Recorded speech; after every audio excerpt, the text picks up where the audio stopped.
we are going to record it. Okay, so today we are going to discuss the case study, and that this is a paper.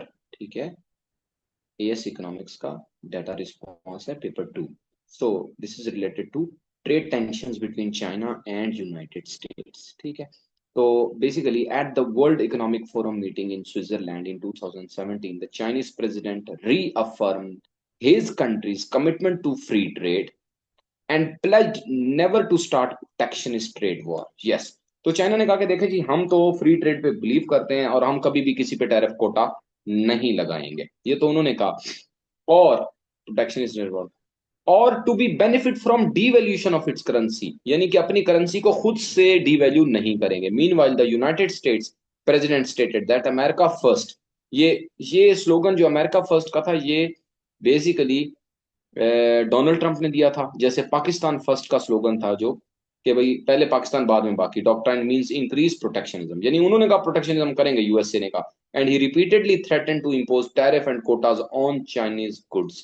ठीक हो गया. During 2016 the value of the US dollar rose against most currencies, यानी कि USA, अब आपको पता है ना कि जिस कंट्री की करेंसी एप्रिशिएट कर रही होती है वो एक्सपेंसिव हो जाती है as compare to other countries, तो उसकी एक्सपोर्ट फॉल करती है क्योंकि एक्सपोर्ट प्राइसेस राइज कर जाती हैं. तो ये बात यहां पर बताई जा रही है. In contrast Chinese yuan weekend, Chinese currency depreciate हुई. कहां से? 6.20 से 6.95. ये यानी कि पहले आपको इतनी तो समझ है ना कि 6.2 और फिर 6.9, इसका मतलब ये होता है कि अब more will be paid to get $1. ये बात हो गई. आगे चलते हैं. और उससे चाइना को फायदा हुआ. The US president has accuse China of internationally, खुद से वो कहता है कि ये अपनी करेंसी को डाउन कर रहा है in order to boost Chinese export competitiveness. Competitiveness क्या होता है? इसका मतलब ये होता है कि आपकी प्रोडक्ट चीपर हो जाए as compare to the foreign products. तो despite strong downward pressure on its currency, China has attempted to keep the yuan US dollar exchange rate relatively stable. यानी कि फर्दर भी डेप्रिशिएट हो सकता था चाइनीज करेंसी, लेकिन उन्होंने कोशिश की कि भाई उसको स्टेबल रखें, यानी वो. और कॉस्टिंग मोर देन 2 ट्रिलियन. अच्छा, अब ये वाला जो लाइन है ना, ये अब आपके सिलेबस में नहीं है. ये है फिक्स्ड एक्सचेंज रेट की लाइन, ये वाली, कि जब आप अपने एक्सचेंज रेट को मेंटेन करने के लिए मार्केट में डॉलर को फ्लोट करें, यानी शॉर्टेज को रिमूव करें, तो ये अब आपके सिलेबस में नहीं है, तो ये लाइन की टेंशन आप ना लें. लेकिन थोड़ी सी इंफॉर्मेशन मैं आपको बता रहा हूँ कि अपने आप एक्सचेंज रेट को अगर आप फिक्स करना चाहते हैं ना, तो आप भी वो वाला काम करते हैं. याद है वो किससे कहते हैं? Buffer stock. एक्स्ट्रा को परचेज कर लेना, शॉर्टेज को रिमूव कर देना. तो ये एक्चुअली जब डॉलर की शॉर्टेज हुई ना यूएस चाइना के अंदर, तो उसने $2 ट्रिलियन जो है ना मार्केट के अंदर फ्लोट किया, यानी खुद से सेल किया चाइना गवर्नमेंट ने अपने रिजर्व में से. China has stated that it does not want to yuan to fall, यानी वो नहीं चाहता था कि चाइनीज करेंसी मजीद डेप्रिशिएट हो. अच्छा, but no country has complete control over the exchange rate. तो ये याद रखेंगे, एक्सचेंज रेट पे किसी कंट्री का कंप्लीट कंट्रोल नहीं होता, वो मार्केट फोर्सेस पे ज्यादा रिलाई कर रहा होता है, जिसे फ्लोटिंग एक्सचेंज रेट कहते हैं. ये एक स्टोरी हो गई. अच्छा, इससे रिलेटेड जो क्वेश्चन आएगा वो हम नहीं करेंगे, कोई बात नहीं. China like Japan Germany usually, ये अब यहां से आपका फिर से सिलेबस है, has current account surplus.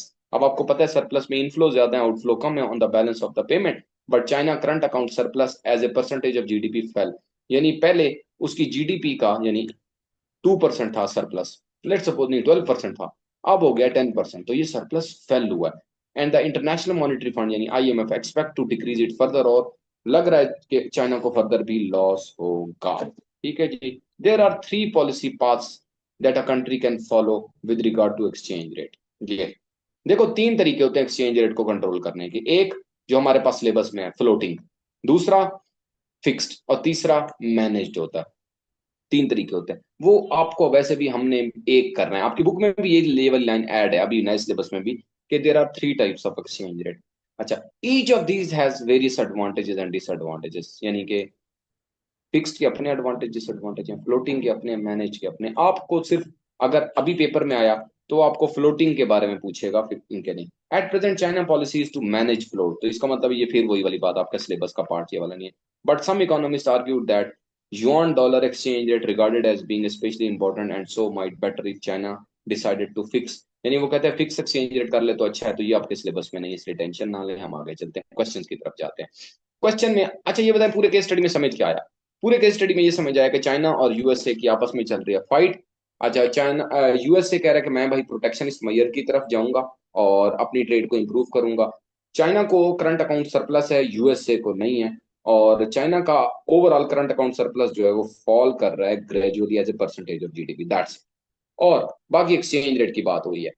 Question अच्छा अब ये देख लें कि ये आपका एक्सचेंज रेट है, इसकी अंडरस्टैंडिंग है किसी को? थोड़ा सा जरा गौर से देखें 2014 में ये हो क्या रहा है, कोई मुझे बता सकता है इस ग्राफ को देख के कि युआन जो कि चाइनीज करेंसी है against sir US yuan dollar उसके साथ। डिप्रिसिएट होता जा रहा वेरी गुड। पहले मिल रहे थे 6, यहाँ पे 2014 में 6 युआन देने पड़ते थे टू गेट $1।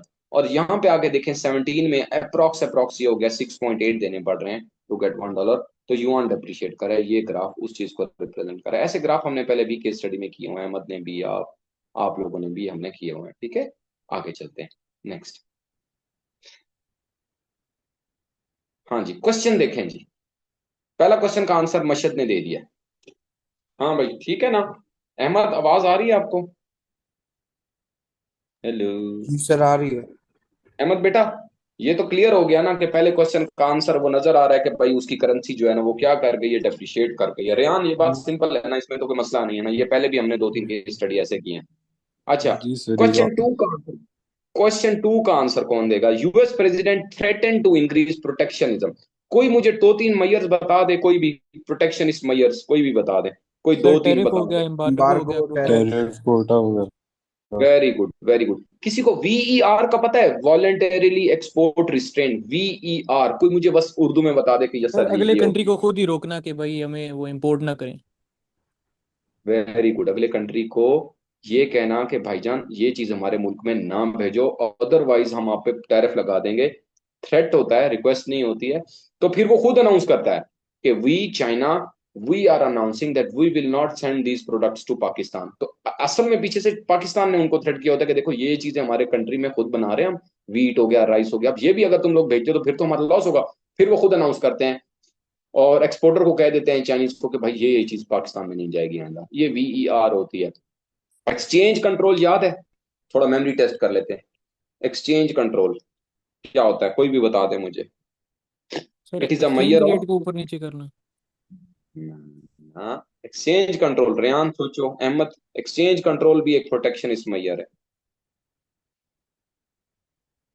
डॉलर ही नहीं होगा तो इंपोर्ट कहाँ से करेंगे? एक्सचेंज कंट्रोल का मतलब फॉरेन एक्सचेंज कंट्रोल। आपने उनको डॉलर ही नहीं देना। करंटली पाकिस्तान में सबसे ज्यादा जो चीज यूज हो रही है वो ये प्रोटेक्शनिस्ट मैयर है कि स्टेट बैंक अलाउ ही नहीं कर रहा कि इंपोर्टर को डॉलर दें।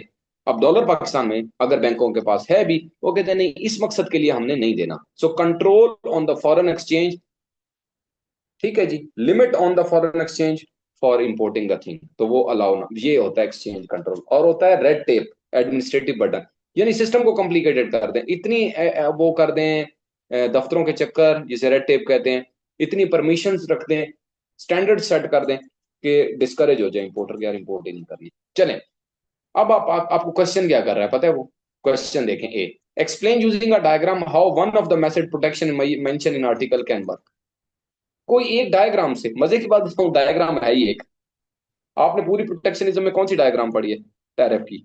पता है कैसी थी? ये थी, ये है सप्लाई, ये है डिमांड, ये आ रही थी जापान से कारें पाकिस्तान में, ठीक है, और आ रही थी 20 लाख की गाड़ी। हमने 100% अगर टैरिफ लगा दिया तो वो अब 40 की हो गई। तो ये बस आपने ये, ओ सॉरी सॉरी सॉरी, ये थोड़ा नीचे रखना होता है ये। तो ये हो गया, इसे आप कहते हैं सप्लाई प्लस टैक्स। पहले ये सप्लाई बायर से आ रही। अब आप इसको ज्वाइन करें ना करें ये सारे का सारा सीन, ठीक है जी, कर दें तो बहुत अच्छा है। और आपको यूं शो करना पड़ेगा कि भाई पहले जो हमारी ट्रेड थी ना वो थी इतनी, ये हम इंपोर्ट कर रहे थे इतना, that was import. Locally produce हो रहा था इतना, ये लोकल सप्लाई थी, इसे कहते हैं लोक सप्लाई, डोमेस्टिक सप्लाई। और ये थी डोमेस्टिक डिमांड, डीडी। इतना इंपोर्ट कर रहे थे। अब टैरिफ लगने के बाद हम सिर्फ इतना इंपोर्ट कर रहे हैं। और ये वाला जो एरिया ये टैरिफ रेवेन्यू है। अगर ये डायग्राम नहीं आती दोबारा से आपने इसको थोड़ा देखना है बेटा, ठीक है जी। ना समझ है मुझे बताइएगा, टैरिफ की डायग्राम कहीं भी लिखेंगे ना टैरिफ डायग्राम नेट पे ना, किसी भी एएस यूनिवर्सिटी का लेवल यही डायग्राम है एक ही। अब हमें बनानी है, इसके पूरे मार्क्स मिलेंगे और मार्क्स चेक कर रहे हैं, आपको 4 मार्क्स दे रहा है कुछ के। Explain 2 effects of fall in China's current account surplus of for China's economy. कोई मुझे बता देगा कि किसी का अगर सरप्लस कम हो जाए, करंट अकाउंट सरप्लस कम हो जाए, पहले होता क्या है मैं बताता हूं। आप कि मैं सिर्फ इंपोर्ट एक्सपोर्ट से समझ जाता हूं। आप एक्सपोर्ट कर रहे हैं 1000 की और इंपोर्ट कर रहे हैं 600 की, तो कितना आपको बच रहा है? 400 सरप्लस। अब ये सरप्लस 400 के बजाय ये यूं हो जाए, 800 की इंपोर्ट है, एक्सपोर्ट उतनी है, अब ये 200 हो गया। तो सरप्लस फॉल करने का चाइना पे क्या इंपैक्ट होगा? टू टू इंपैक्ट बताने हैं। इन्फ्लेशन हाई होगा। बेटा बात सुने, इन्फ्लेशन हाई होगा। एक रीजन तो ये है कि जहां तक मतलब मैं मेरे माइंड में जो एक चीज है, एक तो ये है कि भाईजान आपकी एग्रीगेट डिमांड फॉल करेगी क्योंकि आपकी एक्सपोर्ट इसका मतलब है फॉल हुई है मे बी। दूसरा आपकी करेंसी वीक हो जाएगी। पूरे आर्टिकल में वो बार बार क्या कह रहा है, करेंसी चाइना की वीक हो रही है। इसका मतलब है आपके इनफ्लो कम हो गए हैं डॉलर के और आउटफ्लो इंक्रीज कर रहे हैं। जब भी इनफ्लो कम हो रहे हो और आउटफ्लो बढ़ रहे हो तो सरप्लस फॉल करता है। तो इसका मतलब आपकी करेंसी वीक होगी, एक तो ये है, एक तो ये। दूसरा इंपैक्ट, जब करेंसी वीक होगी तो उससे क्या होगा? चलो ये वाला छोड़ देते हैं। करेंसी वीक होगी और उससे एक्सपोर्ट इंक्रीज होगी क्योंकि आपकी प्रोडक्ट चीपर हो गई और ये चीज आपको नजर भी आ रही है। ये इधर करेंसी वीक हो रही है, करेंसी वीक होने से आपकी प्रोडक्ट्स अभी उधर लिखा हुआ था क्या हो रही हैं, कॉम्पिटेटिव हो रही हैं, चीपर हो रही हैं, तो एक्सपोर्ट बढ़ेगी। फिर इसकी मार्क्स की भी मैं ओपन कर दूंगा। मेरा ख्याल है ये कि ये दो इंपैक्ट जो है ना वो आएंगे, एग्रीगेट डिमांड इंक्रीज होगी क्योंकि डेप्रिसिएशन हो गई ना। अच्छा आगे बताएंगे मुझे, नेक्स्ट। सर इसमें क्या करेंगे? एक इफेक्ट ये होगा कि एग्रीगेट डिमांड कम हो रही है और एक की डिप्रिसिएशन हो रही है। एग्रीगेट डिमांड कम नहीं कह सकते आप क्योंकि करंट अकाउंट सरप्लस फॉल हुआ है ना, फॉल हुआ है तो जी हम सर। उसका इम्पैक्ट बताएंगे। एक इम्पैक्ट ये है कि आपकी करेंसी जो है ना वो डेप्रिशिएट हो जाएगी, ये तो नजर आ रहा है, ये तो क्लियर हो गया। अब उसका फर्दर इम्पैक्ट आप अगर बता दें तो ये सरप्लस के फॉल होने का इम्पैक्ट चेन रिएक्शन है ना। जी सर। चले ये भी हो सकता है कि लोकली अनएम्प्लॉयमेंट हो जाएगी इनिशियली। सरप्लस के फॉल होने का मतलब आपकी एक्सपोर्ट फॉल कर गई है, इसका मतलब है आपके कंट्री के अंदर रिसेशन आ गया, प्रोडक्शन आपकी जो है ना वो कम हो जाएगी, अनएम्प्लॉयमेंट हो जाएगी, ये भी आप कह सकते हैं। इस क्वेश्चन को ना इधर ही सॉल्व करते हैं, इधर ही इसको एक सेकंड मुझे दें, मैं अभी जा रहा हूं वापस और आपके साथ करते हैं डिस्कस। इसी से वाला पेपर है, देख लेते हैं। अभी मैंने 3 पॉइंट्स हमने डिस्कस किए हैं, ये है 21 की मार्क्स स्कीम ओपन करते हैं। मार्क्स स्कीम 21, ये लें जी, ये लें जी। हम्म, ये अभी नजर आ रही है? हाँ नजर। कौन सा क्वेश्चन था? ये आ गया जी। हाँ जी, कोई रीड करेगा? नजर आ रहा है? जूम करके चले मैं बताता हूँ। ए सी दिस, यानी करंट अकाउंट सरप्लस का मतलब एक्सपोर्ट का फॉल, ऐसे ही है ना। Resources could be diverted to produce goods for domestic consumption, एक तो ये कह दिया कि एक्सपोर्ट फॉल हो जाएगी तो फिर लोग डोमेस्टिक, आपने इतना भी बता दिया ना कि एक्सपोर्ट फॉल कर गई, डिमांड फॉर एक्सपोर्ट, तो भी sufficient. There could be reduction in inflation, मैंने कहा था एग्रीगेट डिमांड फॉल करके, ठीक हो गया, ये उसने बता दिया। यानी एक्सपोर्ट फॉल तो एग्रीगेट डिमांड उसका कंपोनेंट है वो fall. If the fall in the surplus is due to increase, अच्छा हाँ ये देखो, इसकी दो साइड्स हैं। सरप्लस था क्या? Export minus import. ये मैंने 1000 लिया था भाई, ये मैंने 600 लिया था, ये इंपोर्ट है, सॉरी इंपोर्ट। अब दो काम हो सकते हैं, या मैं इसे 800 कर दूं तो भी आंसर 200 आएगा, या मैं इसे 1000 रहने दूं और इसे क्या कर दूं, इंपोर्ट को 800 कर दूं। तो इंपोर्ट बढ़ी है या एक्सपोर्ट फॉल हुई है, दो डिफरेंट आंसर दिए हैं। If the fall in surplus is due to increase in imports it could lead to higher standard of living, yes ठीक है, इसका इंपैक्ट ये होगा कि हम ज्यादा चीजें बाहर से मंगवा रहे हैं, हमारा स्टैंडर्ड ऑफ लिविंग इंक्रीज हो। अगर हमारी, देखा मैंने अभी बताया था, एक्सपोर्ट अगर फॉल हुई है तो उससे अनएम्प्लॉयमेंट होगी, ये बता दिया उसने, और इकोनॉमिक ग्रोथ भी कम हो जाएगी। एक चीज उसने नहीं बताई सारी स्टोरी के अंदर कि एक्सचेंज रेट फॉल हो जाएगा। आपका एक्सचेंज रेट जो है वो डेप्रिशिएट कर देगा, ये भी उसका इम्पैक्ट। लेकिन इसने चाइना की इकोनॉमी पे इम्पैक्ट बताया ना, इस वजह से वो आउटपुट की बात कर रहा है, एम्प्लॉयमेंट की बात कर रहा है, एग्रीगेट डिमांड की बात कर रहा है। तो एक्सचेंज रेट भी दे दे तो वो भी तो इकोनॉमी का पार्ट हो गया ना आपका, उससे इकोनॉमी अफेक्ट होगी। हाँ जी, ये नेक्स्ट क्वेश्चन जो है ना, ये आपका सिलेबस में नहीं है। ये सिलेबस में नहीं है, वो जो है मैनेज एक्सचेंज रेट के बारे में, जो डी है, मुझे लगता है डी और ई दोनों जो है ना वो सिलेबस में। Explain two reason why China opted for manage exchange rate, वो हम नहीं कर रहे discuss. Who will be the winner and loser from protect, हो ये क्वेश्चन आपके सिलेबस में है। ये बहुत जबरदस्त क्वेश्चन है भाई, ये आपके अब करंट बुक के अंदर ज्यादा अच्छे तरीके से गिवन है। ये बताएं, आपकी बुक में प्रोटेक्शनिस्ट वाला जो चैप्टर है, प्रोटेक्शनिज्म की मैयर्स के बाद क्या टॉपिक आ रहा है पता है? Reasons for protectionism, arguments in favour of protectionism and arguments against. तो बस आपको समझ आ जाएगा कि लूजर कौन है और विनर कौन है प्रोटेक्शनिस्ट से, मैयर से, दोनों यूएसए में और चाइना में। ये बताएं चलें, टैरिफ कोटा लगने से लूजर कौन होगा? पाकिस्तान अगर टैरिफ लगा देता है चाइना पे या यूएसए पे, तो पाकिस्तान में लूजर कौन होगा? बताएंगे, कोई भी बता दे आप में से, सर अपने एनीवन। कंज्यूमर भी लूजर होंगे। जी, सर अपने जो कंज्यूमर होंगे वही कंट्री में। उनके पास चॉइस खत्म हो गई।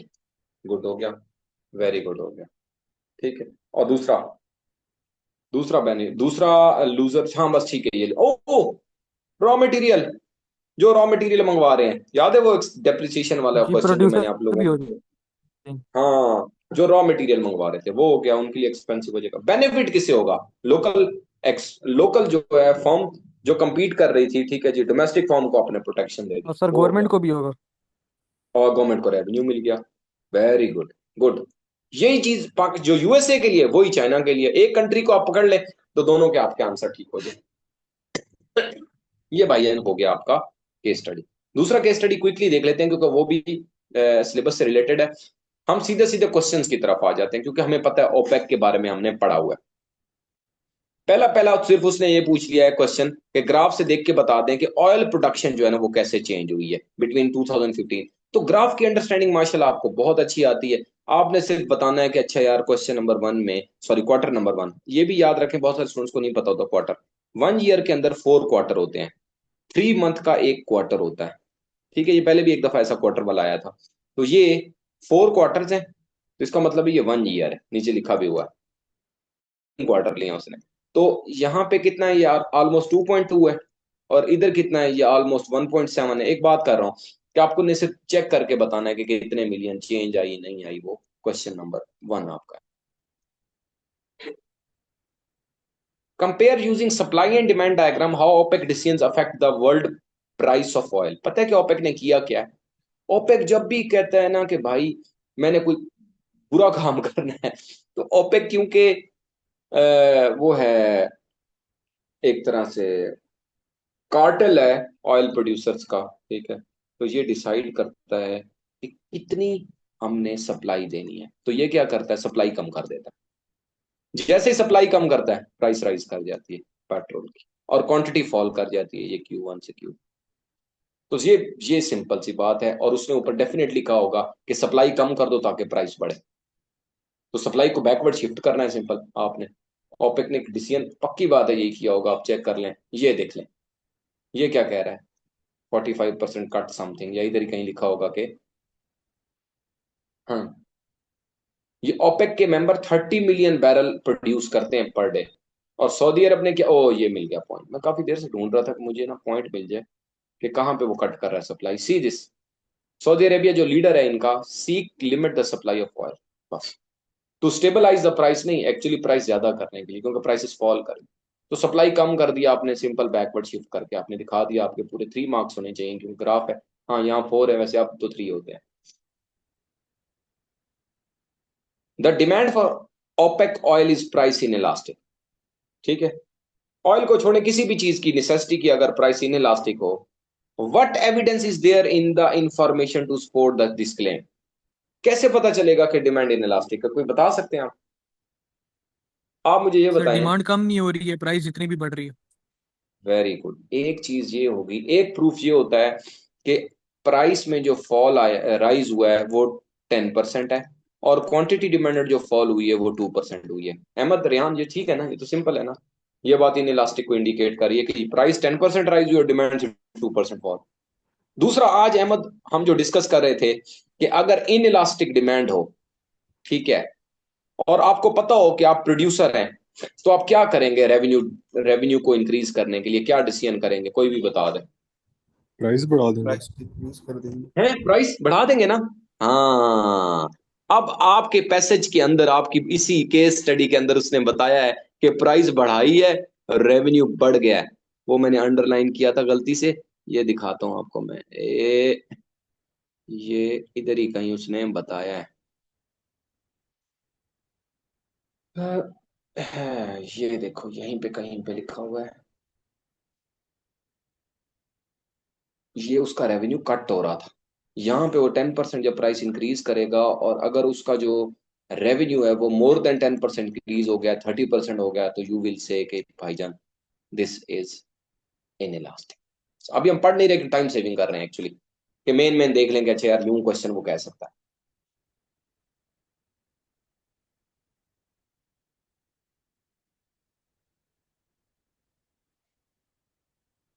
अच्छा, ये क्वेश्चन है, कहता है कि show that production in Nigeria oil sector decline sharply, graph में कह रहा है, ड्यूरिंग दिस पीरियड। अच्छा, what can be inferred from the about the relative importance of the non oil sector. यार देखो, बात सुनो। नाइजीरिया में ना ऑयल की प्राइस फॉल हुई। इस पूरे केस स्टडी में ये बताया गया है कि कंट्री बहुत ज्यादा रिलाय कर रहा था ऑयल के ऊपर, ठीक है। अब जैसे ही ऑयल की प्राइस फॉल हुई, जैसे ही ऑयल की प्राइस फॉल हुई, तो उसकी जो इकोनॉमिक ग्रोथ है वो भी फॉल करती जा रही है, सीधी। ये इकोनॉमिक ग्रोथ है उसकी। जब कंट्री की इकोनॉमिक ग्रोथ, एनुअल ग्रोथ, ये देखें, Nigeria annual growth rates for oil production, चलो यूं कर लेते हैं। थीम ये मुझे याद आ रहा है केस स्टडी में, कि क्योंकि वो बहुत ज्यादा ऑयल पे रिलाई कर रहा था, तो ओवरऑल उसकी कंट्री की ग्रोथ है वो भी फॉल कर रही है। वो कह रहा है इस नाइजीरिया के लिए अदर सेक्टर्स कितने इंपॉर्टेंट है। तो भाई जन, टोटल सेक्टर्स कितने होते हैं आपके पास? प्राइमरी, सेकेंडरी, टर्सरी, ठीक है। तो वो यहाँ पर अदर सेक्टर्स की जो पैसेजेस के अंदर कहीं डिस्कस हुई है, तो उसकी इंपॉर्टेंस के बारे में बताना है कि heavily relying on one sector will disturb Nigeria and so on, और उसे डाइवर्सिफिकेशन करनी चाहिए।